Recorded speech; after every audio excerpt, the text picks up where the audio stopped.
Long-term rental. I'm going to give you two examples. One financing for the Fannie Freddie, which is the traditional conventional stuff, and then one through the bank. I'm going to quickly go over this. It's a little bit of like guidelines. This is very, 40,000 foot view just to kind of give you guys something to kind of base it off of. Pretty much, the same here between the bank and Fannie and Freddie. So you need decent credit, 700 above for a investment property. Debt to income ratio of 43%. If you're self-employed, you still can do this. They're going off of the last 2 years of your AGI, adjusted gross income, off your taxes. If you don't know what that is, come see me, we'll show you. You can use the market rent to qualify as income. Think about that. Usually 75% of that number. You can use all liquid assets and your equity line of credit for the down payment. You need about 6 months of reserves for the payments, and you can usually go 30 years fixed. If it's a single-family house, they'll end up at 80% of the appraised value. Multifamily is 75%. Now, here's the fun one right here. Mortgage debt and ownership are two different things. Fannie and Freddie will limit you to 9 loans as an individual owner. However, if you don't own that and your entity owns that, you can start all over again. Judson, how easy is it to create an entity?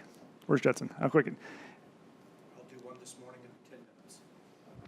How much does it cost? Depends, 100 to 300. Yeah. So you title all those into an entity, and by this afternoon, start over again. Get the cheap money. For the bank financing, again, about the top things here about the same. Reserves, 3 to 6 months, depending on who you are. A lot of banks want to see those cash flows coming in because they're more deposit driven. They also want to cross-sell you. Car loans, credit cards, that type of stuff, because they make money off that. Again, you can use the rent to qualify. And your amortization. This is the key difference right here.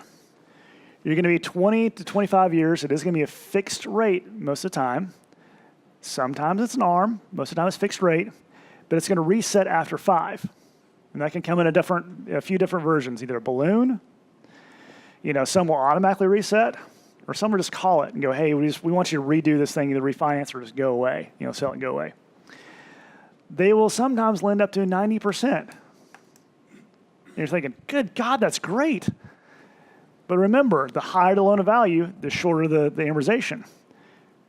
What happens when you shorten the amortization? Payment goes up. So think about that when you run your numbers.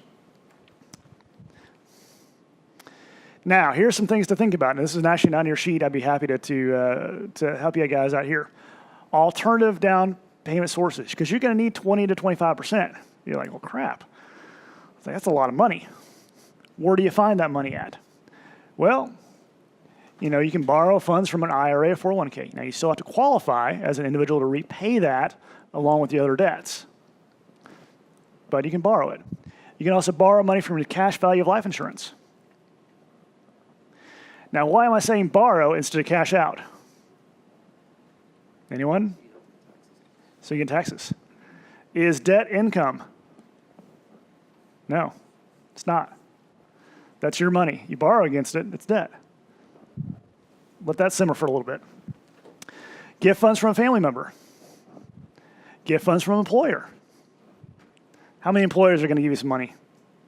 Not many, but some may, if they want to maybe participate in the deal.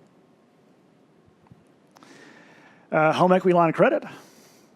Yours, partners. Seller can carry the second. I didn't type that out, the rest of that out. So seller can carry the second. That is not as common in Nashville, but in some other markets you can still do that. Going, hey, I want the seller to carry that. We'll, refinance this in 2 to 3 years. They're okay, cool. I'll make it my 8% and have extra money. We like that. And then also a gift equity from the seller. That is flat. I give it to you. Going, hey, it's worth 200. I'll sell it to you from 180, but that gift, we'll leave some gift funds in there. The last two are a little bit harder to qualify. I do have some lenders that will do that. Again, more scrutiny though, but it can be done. And that's not as common in this marketplace. But just kind of think outside that. On the assets, the sale of an asset, this can be anything. But when you sell something, the lender wants to know that you actually owned it, so you have some kind of title to that. You've got to be able to trace those funds through that sale with a purchase contract of some sort. And then you get to trace that back into your bank account where it's being deposited.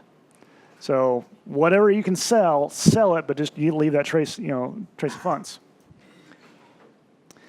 All right, so here's examples. I'm going to go through 2 examples here on the pretty house, meaning this needs maybe paint. You can do that on your own. Purchase price, $200,000. Loan amount, 80%, $160,000. Your market rent, you can find that out from Rental Meter. Trulia, property managers can look that up for you. Just a 30-year AM, 5%. It's about the going rate right now. Taxes and insurance, about $300. Now taxes, we just had an assessment. That sometimes is not showing up on the websites. You got to do your own manual calculation. Be careful. A lot of these places are jumping, 200%, 300%, especially East Nashville. That could bust your deal. Look at that beforehand. Property manager, usually 10% if you got a lot of them at discount for you. But you don't have to have those, but if you're new, I'd recommend that. Or if you don't have time, for sure, I'd recommend that. So monthly profit, we add it all up, about $280. Now those guys that have multiple properties, don't hit me too hard on this. This is before vacancy rate and CapEx.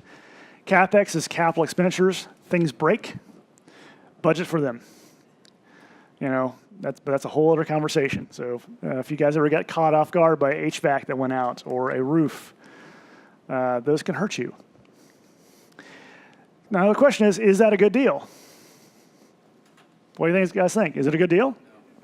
No, why not? You don't have enough profit. Okay. What's enough profit? Personally, 50%. Okay. Who will take less? I'll take cash flow. I don't care. I'm just going to appreciate.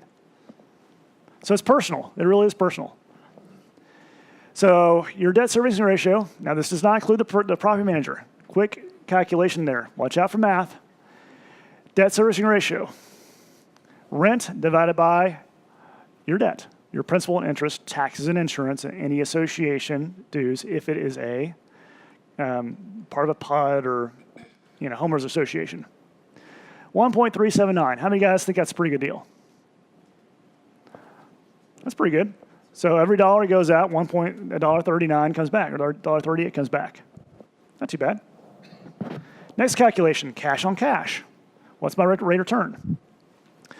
So cost me 20%, so $40,000, $5,000 to close it out for all the attorneys and title companies, that type of stuff.